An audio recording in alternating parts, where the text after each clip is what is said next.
Well, hello, everybody, and welcome to Monday night. It is no longer Monday Night Football, so I thank all of you who are actually tuning in live that have not been for the last 17 weeks, 18 weeks, however long they do Monday Night Football. What are you talking about? What's there? Look out there, MJ. There's Philip, and there's Stephanie, and there's Joey, and there's Bobby, and there's Mel. They're all out there.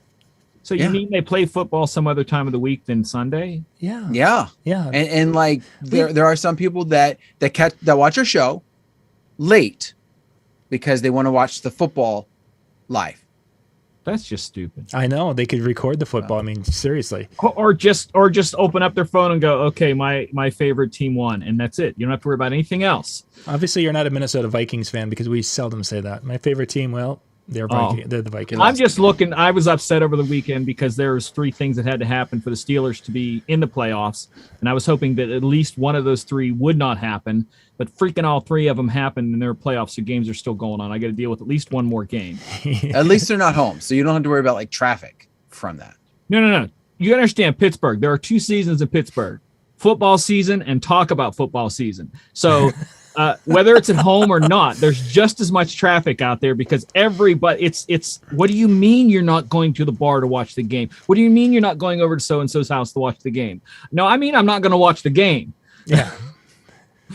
So I'd feel for you, but when you live where I do, the chanting that goes back and forth. Yeah, you got the 2 sides. Because we get the Phillies and the Eagles, and then we've got the Steelers, and so you're sitting there and then of course when it's a bar, of course there's been alcohol, so it only makes it even worse. It's interesting.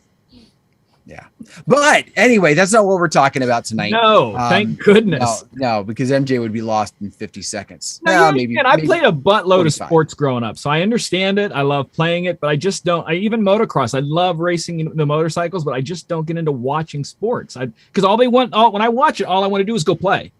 And nobody plays anymore. All my friends are old. And I had a friend hurt his ankle on a stationary bike a while back. MJ, next time we get together, we'll play catch. There you go. Oh, baseball. You hit the bottom rung. You can catch with the football. Oh, football's okay. Yeah. I thought you meant baseball. Say baseball. I just said we're going to play catch because it's just you and I. We're not playing football. They're just the 2 of us. Oh, wow. Yeah, let's do it. Let's do it. Let me tackle. Boom! out in his sand and on the beach in Atlantic City. It'll be great.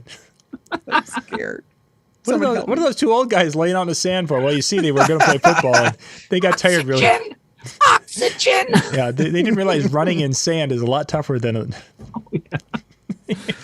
So for today we're going to talk a little bit about music. If you guys didn't get a chance to watch the show I did just ahead of this, I went through the top 200 most requested songs in the DJ Event Planner system. You can just go back on the YouTube channel. It would be the last live show we did.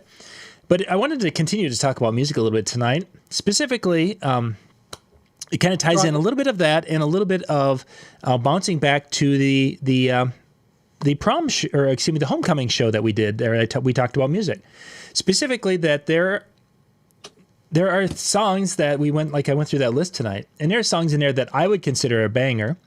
Dan would look at it and wonder, and MJ would say, not going to play it unless my life depends on it, and then even maybe questioning it.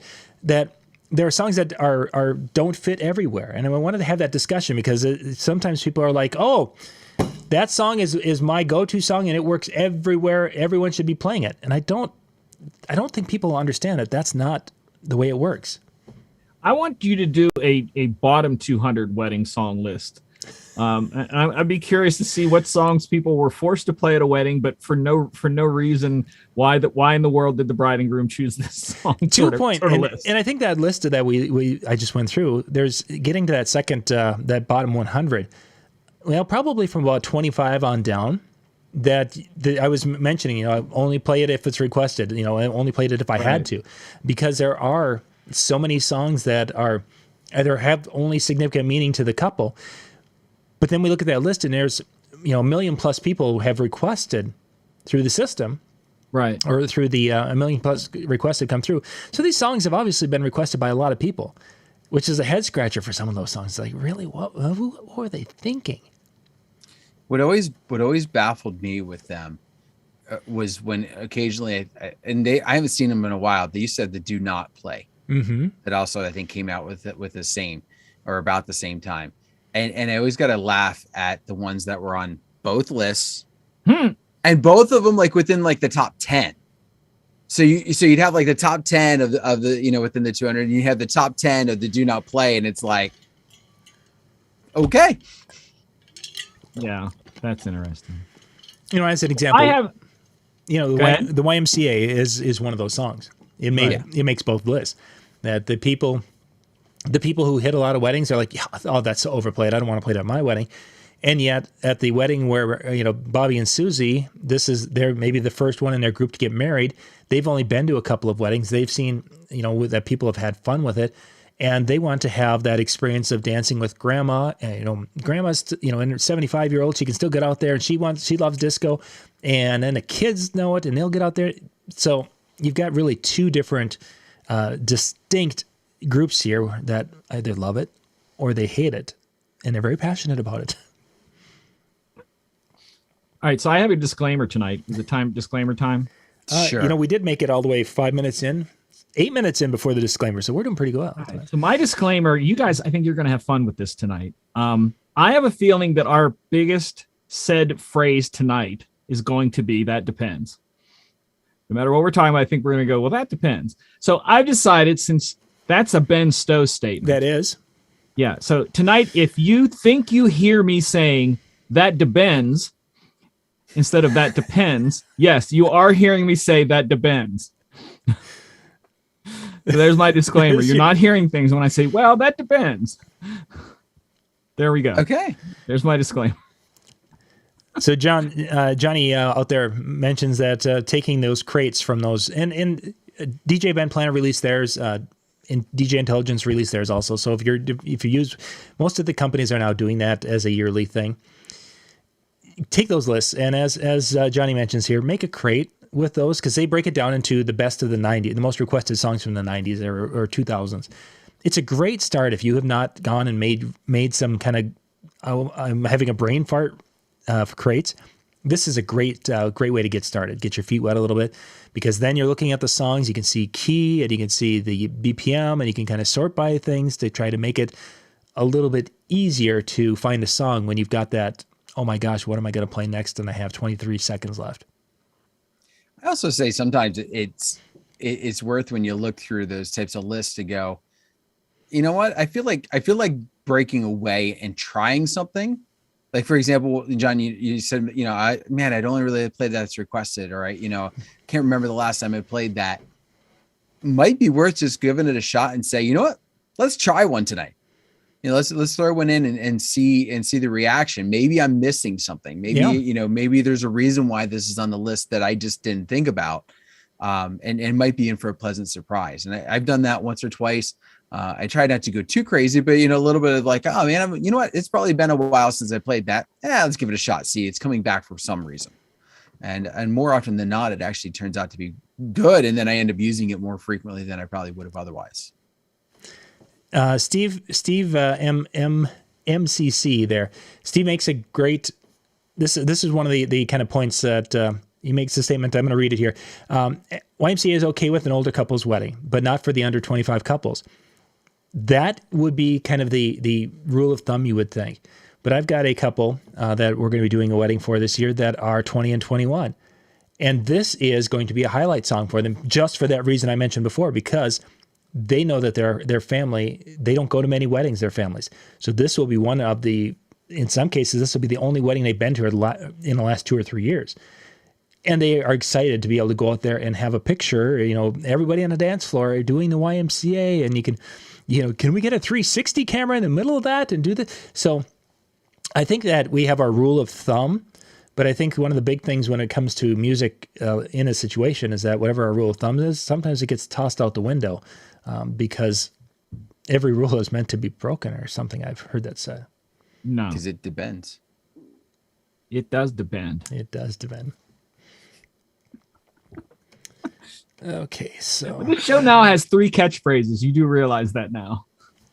No, that one's not going to catch on. Oh, I'm going to make it catch on. And I'm going to pick another one this year. This would be the year of catchphrases. That's what 2022 is. 22 catchphrases by the end of the year. There you go. It'll be great.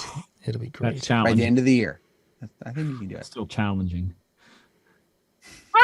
We'll just be drinking water all day long.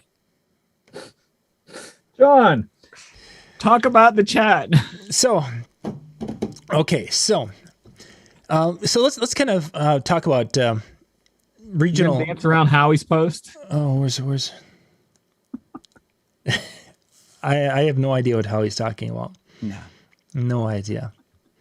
Although, you guys, I don't know if you guys saw it or not this week. It was an incredible moment. It was. I mean, this is like the only thing that would be better is if Huey Lewis himself would come and like something that we did, like one of our posts or something. That would be. This is like right below that. MJ posted a little some teaser information on that new Pioneer controller, and I made some kind of a smart remark about wondering if it was Megaseg compatible. And of course, Megaseg, the folks from Megaseg came in there and said, "Yes, John, if it's MIDI, it will work." So, how cool is that MJ is working on his Megaseg sponsorship? So the thing that I was most curious about was his shiny bone. Like, does the M company follow MJ, and hence saw the post there? I think just because John tagged him. Because I went back. That's the first thing I did. Went back and say, did he tag Megaseg or are they following me? That was my first thing, and he did tag them. Oh, he did. Okay, I missed that part. Because I was gonna freak. I freaked out for like 30 seconds. Going, oh my gosh. Are they following me? Oh my God. Anyways, but he's got a reason why he doesn't use it. For those of you wondering, he understands it's a great product for the right situation, but he's not a Mac user, and you've got to be a Mac user. And for the right situation, I mean, it as they say, it's meant for. It's almost meant for like underground radio stations, is what it's really designed for. I thought it was because every time he looked at the computer screen, he'd have to take a drink. There is. He'd see. Somebody IV me. IV. I gotta go potty again. No. You don't need an IV. You need a catheter. Be both in and out. Yeah, fair enough. Otherwise, I wouldn't be able to keep very, very, very busy. But we're diverting from music. Yes, we are. So, which I'm fine with that because I don't think I have a lot to add tonight, but I'll add whatever I can add. Well, let's just kind of start. There's some different genres, and specifically, I want to hit a couple of those. As I was going through that list, let's disco as an example. Is disco something that works well, kind of works, or doesn't work so much in the audiences you guys play to? Or does it depend? Ben? That the dance. The dance. Wait, what? We just took a left there. I do drop disco from time to time, and there are some of them are remixes. I just heard one the other night at the casino when I was leaving. It was on the casino playlist, and it was a remix of Tell me that you had to stop in Shazam, or you stopped in. I Shazammed it, and then I took a snapshot of my Shazam. It was the GRN remix of Night Fever, and I thought I could pull this off a few places because it wasn't too far off the deep end, but yet it was still a little bit more modern. And I will occasionally try things like that. If you have a heavy girl crowd, you can sometimes, in my opinion, you can pull off I Will Survive. Yeah. You know, there's just certain little things you can try there. I do not hold back on trying YMCA.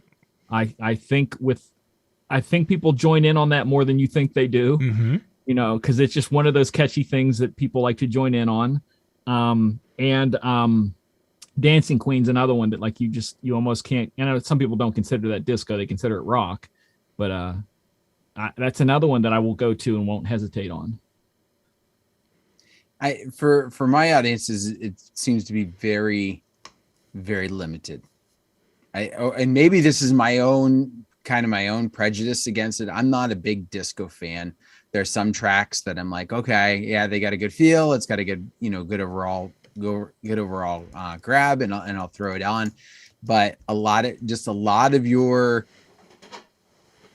stuff that I would say somebody's that's more versed in disco, not that they would say I'm deep diving, but that would be above your extreme mainstream ones would be a good grab. I won't even go near that. Mm-hmm. So I think some of that's maybe my own, like I said, my own prejudice or whatever you want to call that, my own taste that kind of limit it. But I don't very often play much disco at all.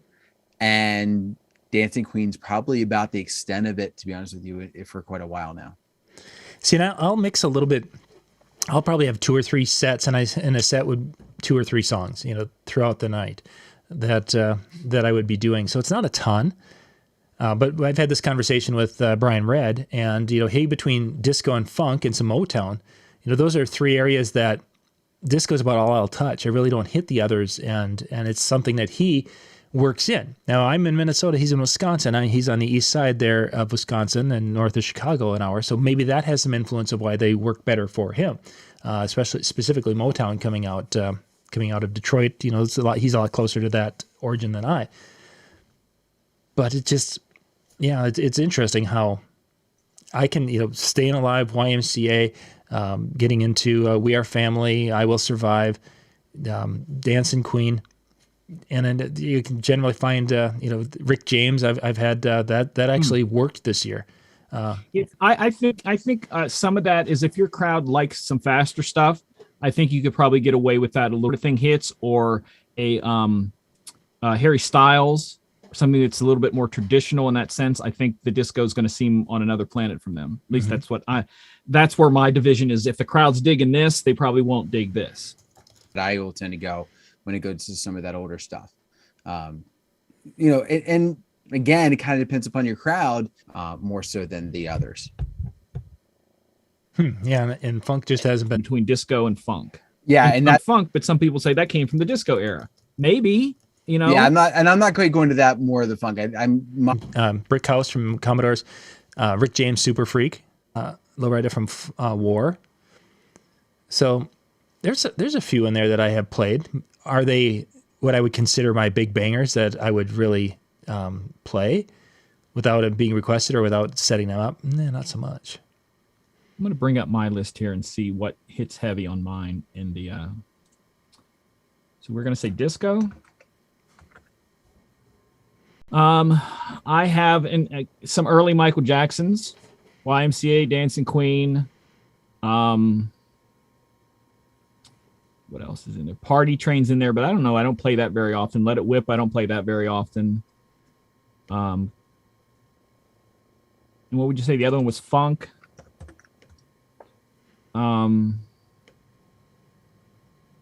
Gap Band, Outstanding. Now that one I play because I like it. I don't play it because anybody else likes it, because I love that song Outstanding by them. That's why that gets a lot of play. And I think Dan was alluding to that, is that there's some personal taste that comes into why disco doesn't work. And I mentioned that in the first show, is that there are versions of songs that, YMCA, there's a dozen versions of an album cut of that song. And if I am, prompting the crowd and with arm motions and I'm into it and I can sell any version of the song, and people, even though they've never listened to that version, will be right there with me, and they won't have that little like, oh, that's a bridge that I didn't know was there, whatever. I think that's an important part of it, our personal taste, and to show excitement for what we're doing. So if Dan's not into disco, but he's into that more of a funkadelic type music, and he's showing excitement and he's showing how much fun he's having, that's going to rub off on people. My events, when I'm playing, these great bands from the San Francisco Bay Area, and the people are seeing how excited I am about playing the 7th song from that band in a row, they just can't help but having a great time, because not only is the music great, but they can see the energy. Yeah, nobody's there, John. You're drinking too much again. Yeah, energy. 7 bands. No, so I was going back through. So as we were talking, so yeah, there's a lot of times, I think, one, it's how you're selling it. I think two, it's how you're setting it up. If you're not looking for the way that your songs go together, and this tied in somewhat to our mixing show. Was that last week or 2 weeks ago? Last week. Okay.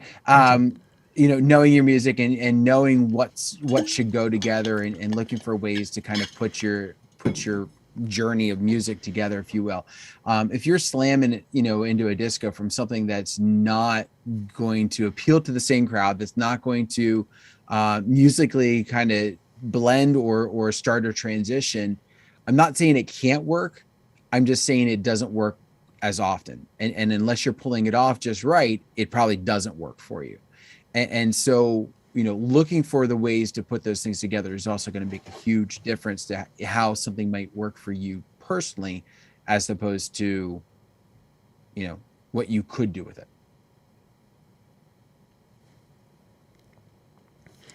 Excellent. They're saying some buffering was happening. I haven't been seeing anything on my side. Only in my brain. Yeah, so I don't think we're having. It doesn't seem that we're having issues with that, but we'll keep an eye on it here. Of what I'm actually watching the YouTube one on the back, and I can see Dan and I moving, the heads moving back and forth. So, MJ, you're on the bottom of the screen. Unfortunately, you're covered on that. Sorry. Okay, so genres can vary. They can be more successful by area. And also by DJ taste. I think that's kind of a big thing, which is actually kind of cool that that does play a role, because at times you feel that because everyone can get a hold of the same music these days, that everybody's playing the same songs each, and oh yeah, well, we're going to start at the wedding with these 10 songs, and DJs over here are going to start the wedding with the same 10 songs, and those guys everyone's going to do the same thing because we all have the same music. So it's kind of refreshing to know that personal taste still can play a role in this. I still remember that would be an interesting show, just to talk to different DJs, just walk around with the mic at the expo and say, how many times do you play a song at an event just because you like it? And just see what people say. No, I think we got a nice chat room tonight. Let us know. Do you do this once a show? Never? Or is this something you do a couple of times throughout the night? You play a song because it's a favorite of yours, and because of that, the energy, they'll know the song, and because of my energy and excitement, they'll all be wanting a new drug in just a little bit of time. Let us know in the chat room if, do you see how I worked that in there? Slip that one in. Too bad it wasn't the song that they were talking about. Yeah. He's good at that. Go ahead, Dan. He's getting a little slick with it. Yeah. No, I forget what I was going to say. It's dazzling. Dazzling is what you are. Wow. John has derailed us completely off the deep end with nothing more than the names of songs on the albums of Mr. Hubert Lewis. Yeah, well, that's okay. Just wait till I pull out my bedazzler and you guys can see how great I make my jeans look. Okay. I was going to say, never mind. Yeah. We are really getting sidetracked easy tonight. That's okay. So John, bring us back, please. So yeah, so the genres definitely can vary. I want to talk about explicit music. Specifically, some areas I think are more conservative and it wouldn't go over. Some areas, I think that if you would be playing the clean version of songs, that people would actually be offended in situations like that. And what have you guys experienced when it comes to explicit and the audience's desire for one or the other? For me, it's easy because that's all I play is clean. If you want dirty, you have to hire someone else. It literally says on my website, 100% clean music.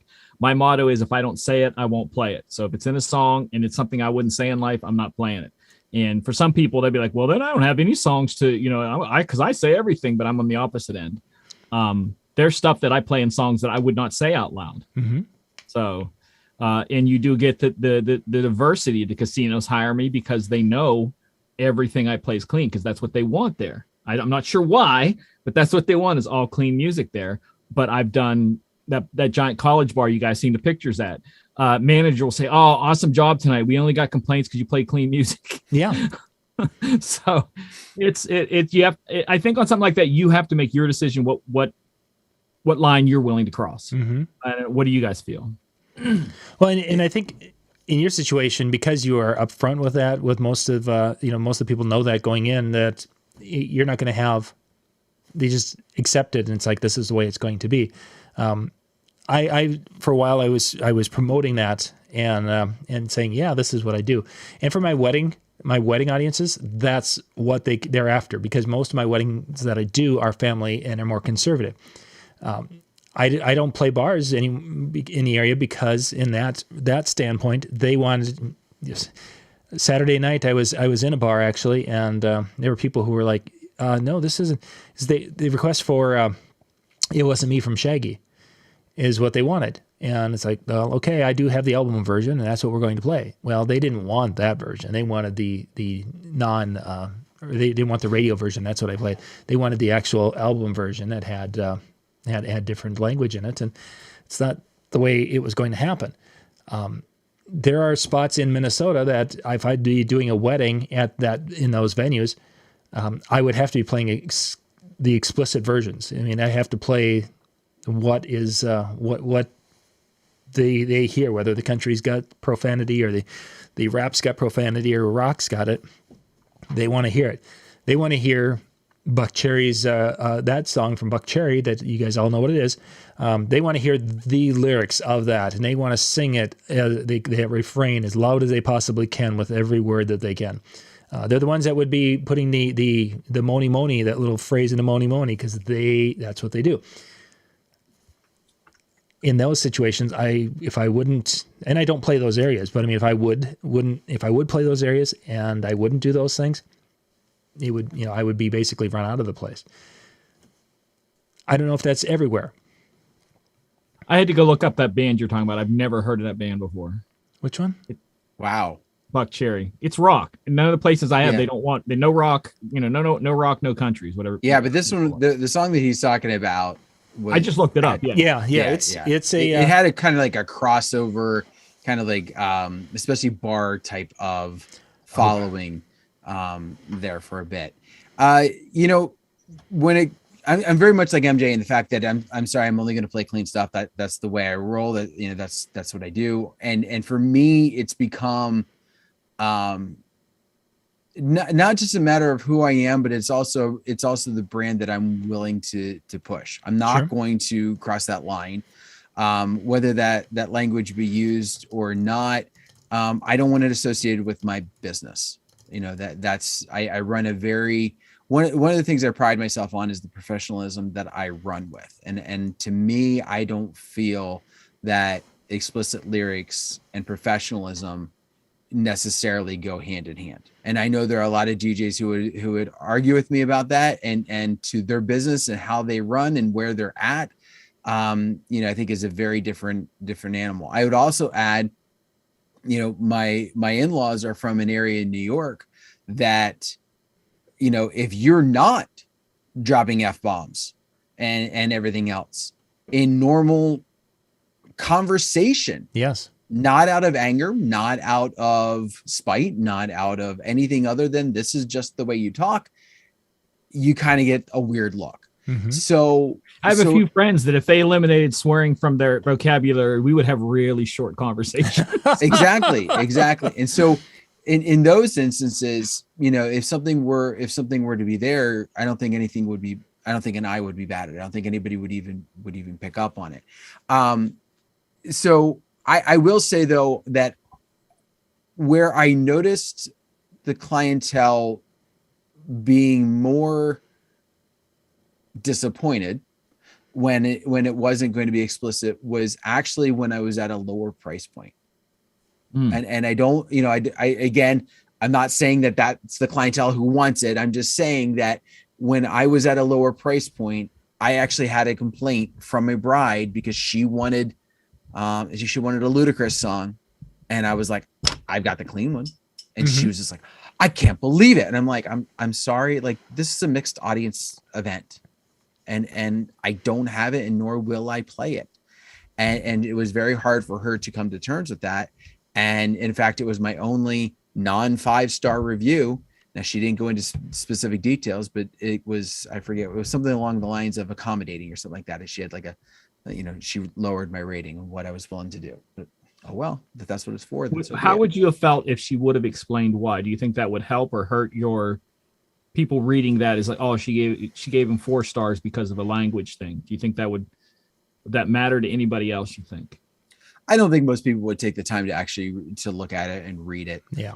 To be honest with you, I from my own standpoint and my own, like, yeah, I stood my ground and I'm fine with this. Yeah, I would have loved for her to say, what the deal was, or to why she gave me that lower rating. But beyond that, like I said, I don't think majority of your couples are going to look, that deep into something. And especially at this point, I mean, this was probably, 15 years ago at this point.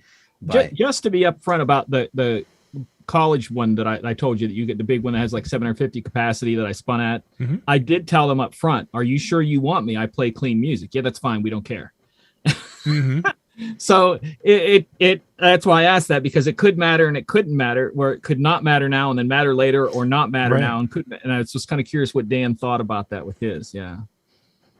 But I think that was the important conversation to have in advance, so you knew. I always do, so that they don't know. It's like, if that's what you want, that's fine. I'm just not the guy you want to hire, and that's okay. There's plenty out there that will accommodate you. That's just not me. I'm okay. And I know there's a lot of DJs who had that, on the mobile side, who had that conversation during planning. And maybe this is me. I don't bother with that conversation. Like I don't bring it up. I don't mention it. I do get worried about, some point down the road when I have a couple who's going to want something and going to want the explicit, and I'm going to have to, kind of stand my ground. But in the same respect, it's not something I really dive too much into. I kind of pride myself on the fact that a lot of my inquiries come from venues who talk about the party. And I think for a lot of couples, they would rather have a raging party of whatever sort over a party that had explicit lyrics and was okay. So if they have a couple that said, if they have a venue that says, listen, this is who we recommend because they throw a great event, it's not, well, does he play explicit music? Like, no, he throws a great event. That's okay. We're calling him up. That's sure. That's what we're going to be more concerned about. Yeah. Jay had mentioned a little bit up there a little way. It's the Alice song, Living Next Door to Alice is, I think, the name of the song. And there's a line in there that is very well known in this area. This is a song that the people down the road would sing. And I've got a clean version of the song because the very first time it was played back in the 90s or whatever it was, somebody brought in a cassette that had it on, and I had no idea what it was, and I was young and naive, and it's like, sure, I'll play it for you. And it was the actual, if you search the lyrics, if you don't know what I'm talking about, Living Next Door to Alice, you'll see it. So after that, I found a clean version, or one that had it bleeped out, and that doesn't stop people from screaming it at the top of their lungs, but that has become a regional swear-along song that Jay knows of it, which is kind of surprising, but I think a lot of people have no idea because it's just a very, kind of a regional appeal song. Even I can go north an hour and I have no idea what it is. I have a clean version of Mo Bamba, And if anybody knows that song, you know it breaks down and scream out loud these 4 swear words. And mine is the clean version, and no one can tell that I'm playing the clean version because everybody is screaming, yelling as loud as it. Yeah. You don't know.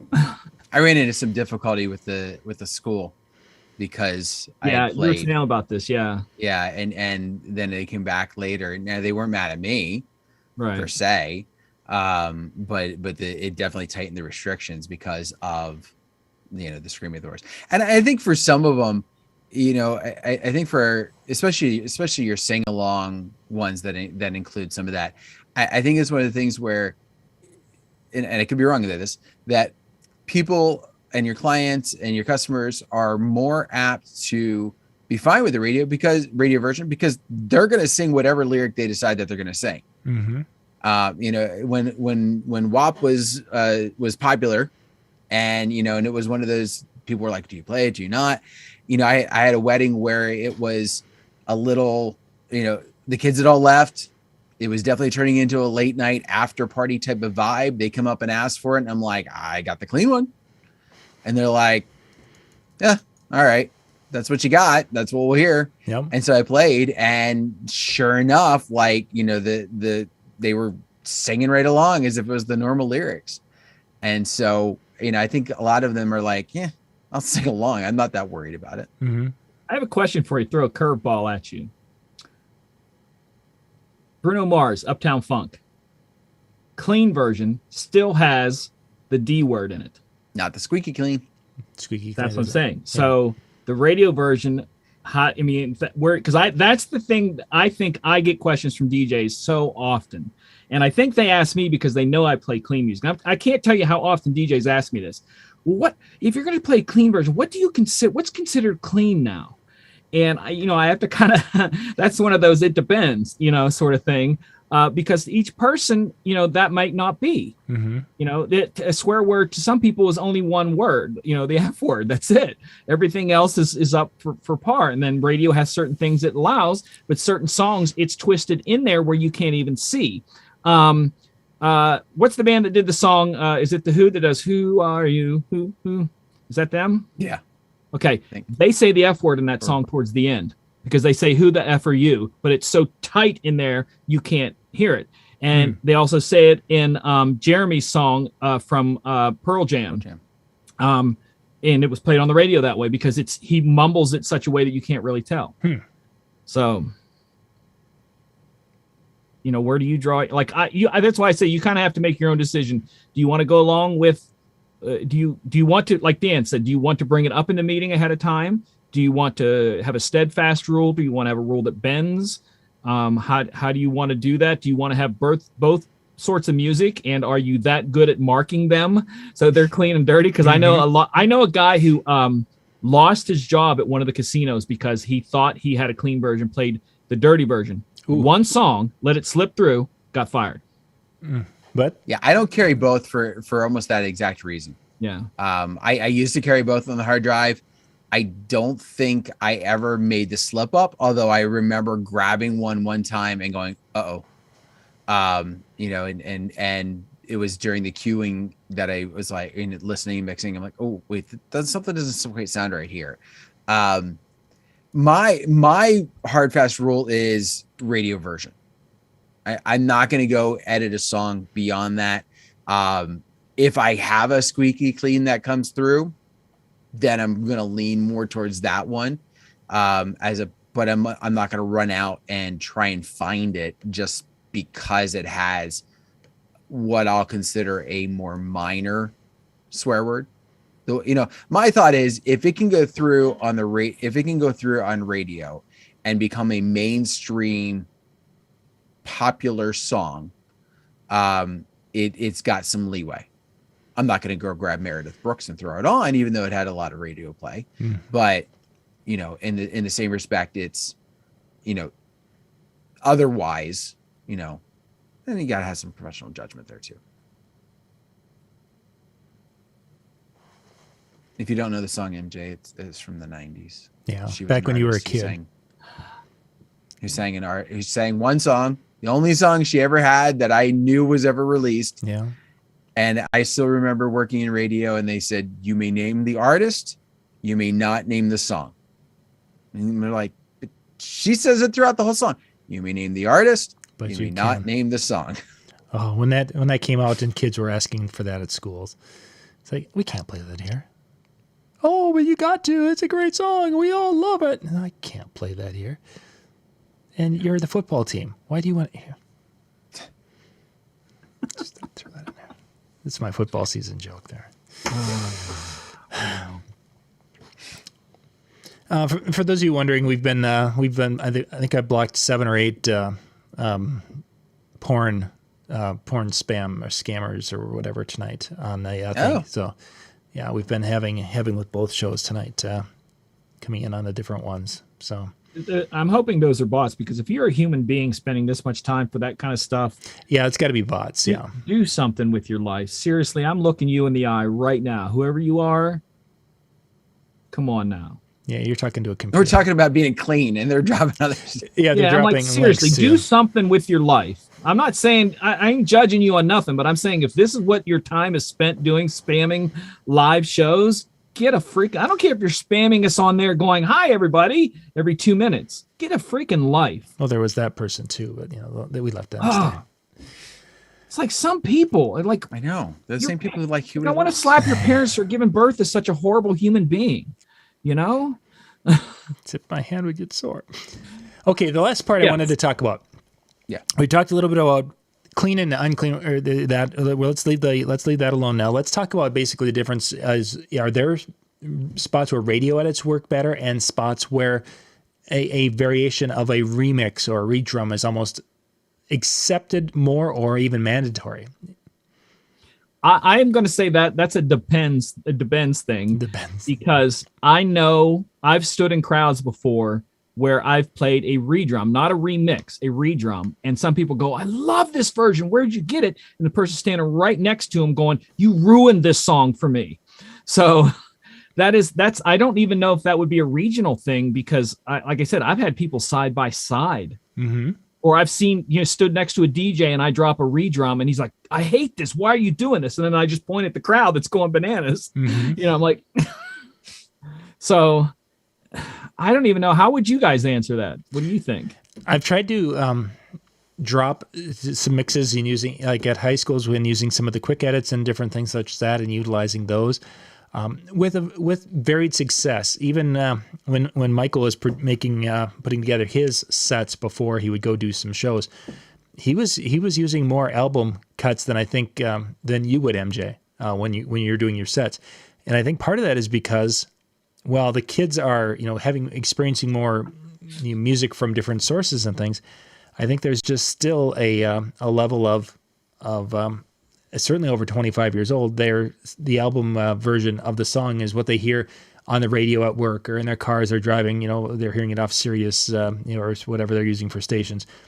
I think there's a lot of that going on. Now that we can do streaming, all sorts of things, we're not streaming remixes. We're streaming album cuts in a genre that we want to listen to.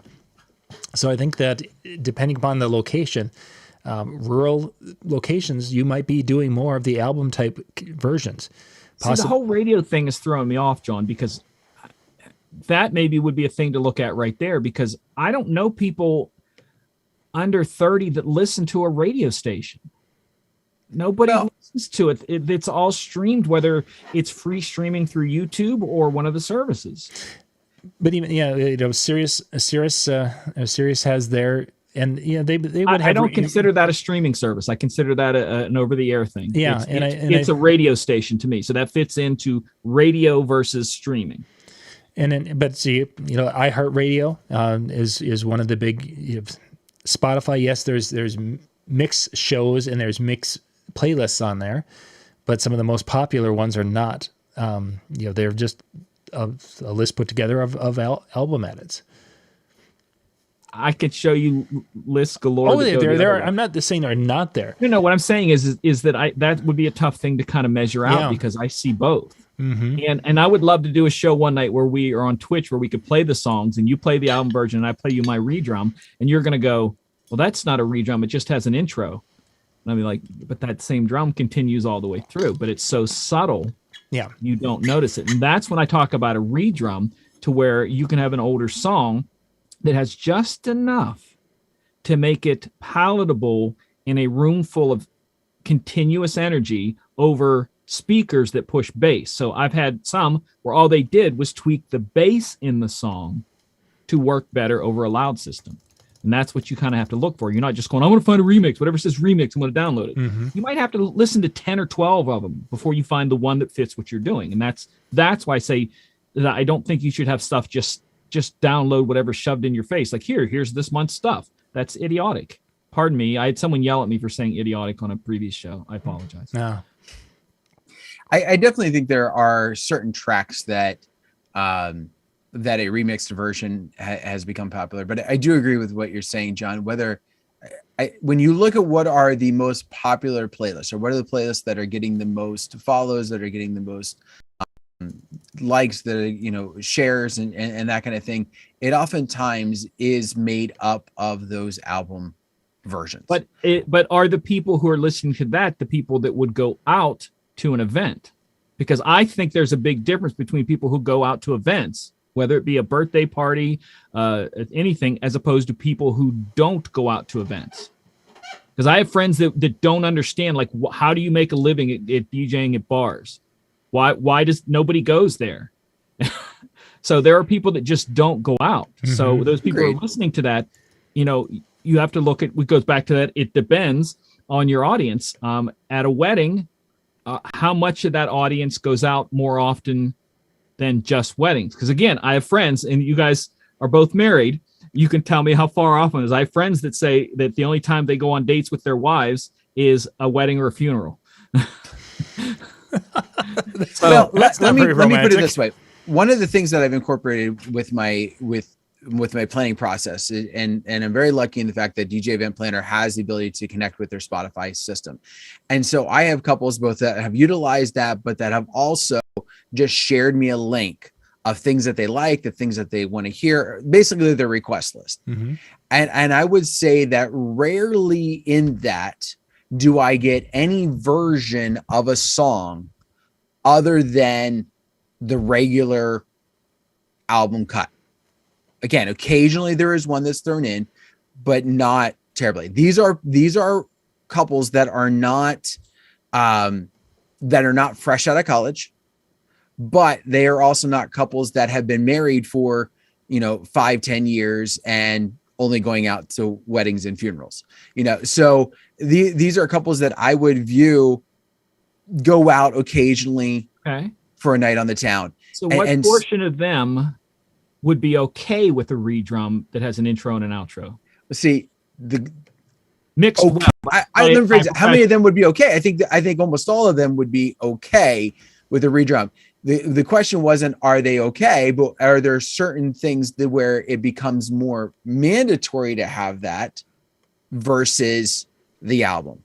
And again, I would go a little bit more on the remix side of it that John was referring to than the redrum, because I think a well done redrum, and you and MJ and I think we're both on the same wavelength, that a well done redrum is one that has just enough subtlety to it to keep that feel and that beat going and not deviate to the point that you go. Structure of the song. Exactly. Yeah. So a well done redrum is one that, to be honest with you, is almost unnoticeable that it's a redrum.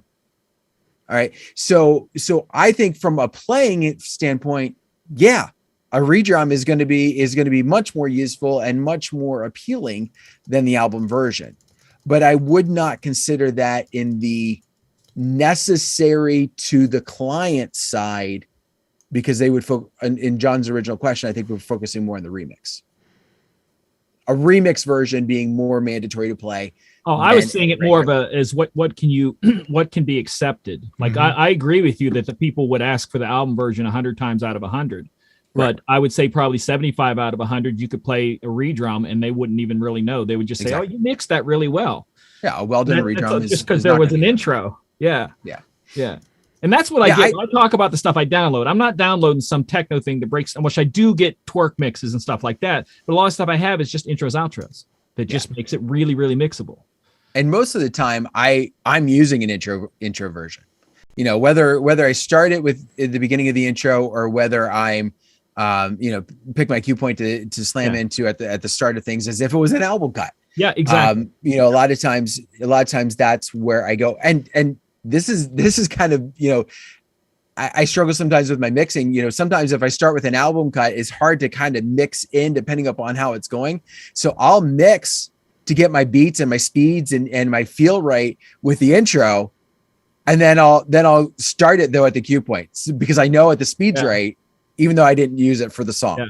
There's times where I needed an intro for something where I played the redrum intro, went and grabbed the album version, and right when it got to that point, so I had the redrum coming in with the music or something, grabbed the point and dropped the album cut because I couldn't bring the album cut in the way I wanted to. So I used the redrum as a transition to go over to it.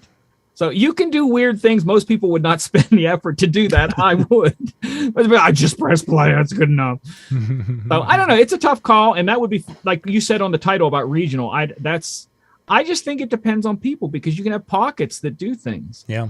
But again, like with you guys with the weddings, you have a much more diverse audience, especially you're just talking just age-wise, than I ever see. But I would also think in some aspects, that's maybe where the regional would come into play a little bit more. Okay. For example, the things that work in upper Minnesota are not something that the weddings that I have are going to appeal, despite the fact that the age ranges are the same. Yeah, his high school playlist proved that.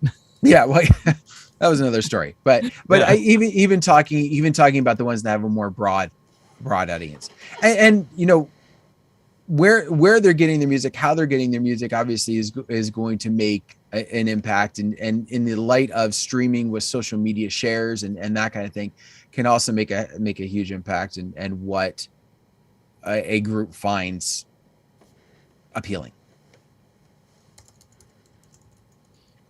And I think that whole concept of pockets that MJ was talking about, I think that it goes back to our mixing show when I said it depends on the audience that's in front of you.